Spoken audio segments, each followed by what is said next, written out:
Fungal infection होना बरसात के टाइम बहुत ही आम है। अगर किसी व्यक्ति को फंगल इन्फेक्शन हो जाता है तो उसकी पूरी फैमिली को फंगल इन्फेक्शन ट्रांसफ़र हो जाता है। अगर फंगल इन्फेक्शन बरसात के टाइम ही अधिक डेवलप होता है। आपने सुना होगा कि किसी व्यक्ति को फंगल इन्फेक्शन हुआ है और उस पेशेंट ने मेडिसिन खाई है लेकिन प्रॉपर ट्रीटमेंट नहीं करवाया है। जनरली कुछ सेल्फ ट्रीटमेंट खुद ही ले लिया है, मतलब खुद से कुछ मेडिसिन खा ली है या कोई ट्यूब लगा लिया है, उसके बाद उसको फिर से फंगल इन्फेक्शन हो गया है। मतलब उसको बरसात के टाइम हमेशा फंगल इन्फेक्शन होता है और यही फंगल इन्फेक्शन उसको साल भर रहता है, लेकिन बरसात के टाइम ज़्यादा डेवलप हो जाता है।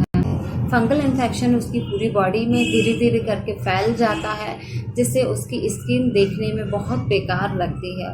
यही फंगल इन्फेक्शन दूसरे को भी ट्रांसफ़र हो जाता है। अगर उस व्यक्ति का कुछ भी सामान आप यूज़ करते हैं, तो मान लीजिए उस व्यक्ति को फंगल इन्फेक्शन है और आपने उसकी कपड़े यूज़ कर लिए या उसकी टॉवल यूज़ कर ली या उसकी कोई क्रीम यूज़ कर ली, उसने बिना हैंड वॉश किए अपने फंगल इन्फेक्शन में कोई क्रीम लगाई है और उसी हाथ से फिर से निकाल लिया, आपने वही क्रीम यूज़ कर ली, जिससे आपको भी फंगल इन्फेक्शन बिल्कुल डेवलप हो सकता है। जब भी फंगल इन्फेक्शन होता है तो फंगल इन्फेक्शन होने में बहुत ज़्यादा दिक्कत होती है पेशेंट को। एक तो फंगल इन्फेक्शन जब भी होता है तो देखने में बहुत गंदी लगती है आपकी बॉडी की स्किन। फंगल इन्फेक्शन आपकी बॉडी के किसी भी पार्ट में हो सकता है।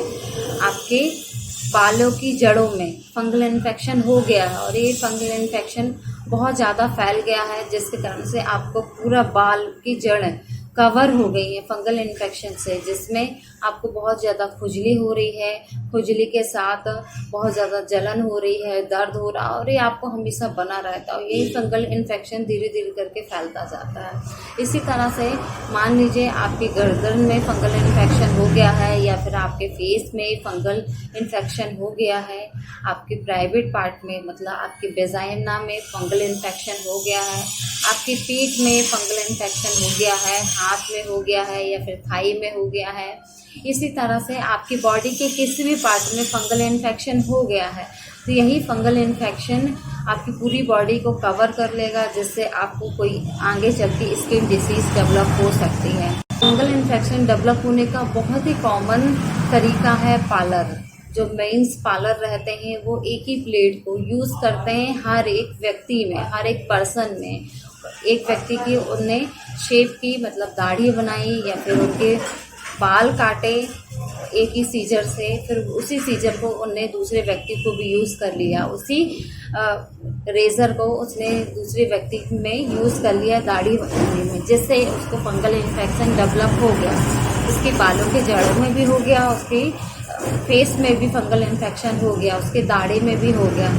कुछ ऐसी महिलाएं भी रहती हैं, लड़कियां भी रहती हैं, ऐसे कुछ पार्लर्स होते हैं जहां पे एक ही धागा को यूज़ करते हैं थ्रेडिंग बनाने में, उसको अलग नहीं करते हैं, जिसके कारण से उनको फंगल इन्फेक्शन हो जाता है। इसी तरह से एक ही क्रीम को यूज़ करते हैं फेशियल करने में और जो भी वो प्रोडक्ट यूज़ करते हैं कई बार उसमें फंगल इन्फेक्शन डेवलप कर जाता है और जिससे आपके फेस में फंगल इन्फेक्शन हो जाता है। इन्फेक्शन आपके फेस में ज़्यादा ग्रो कर जाता है।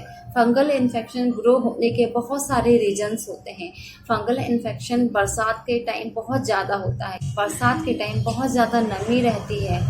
कई बार ऐसा रहता है कि आपके कपड़े कई दिन तक सूख नहीं पाते हैं, आप वही वेयर कर लेते हैं, वही पहन लेते हैं। कई बार ऐसा रहता है कि उसमें भी फंगल इन्फेक्शन डेवलप कर जाता है।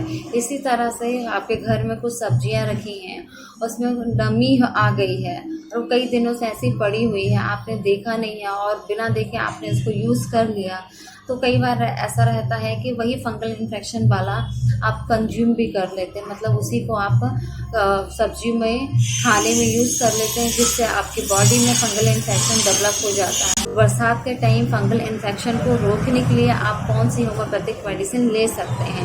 फर्स्ट होम्योपैथिक मेडिसिन आपको लेनी है सोराइनम।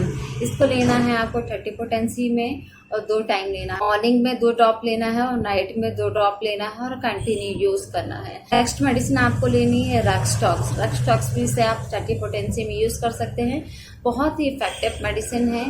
साथ में एक और होम्योपैथिक मेडिसिन आपको यूज़ करना है। इस मेडिसिन का नाम है सल्फर।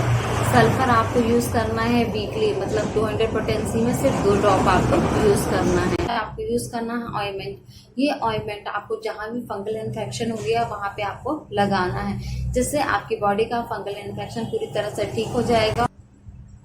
ये देखिए बहुत ही इफेक्टिव ऑइंटमेंट है। इस ऑइंटमेंट का मैंने पर्टिकुलर वीडियो भी बनाई हूँ।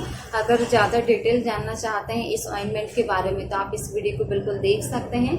आपको मेरी जानकारी अच्छी लगी तो मेरे वीडियो को लाइक जरूर करेगा। थोड़ी देखने के लिए थैंक यू।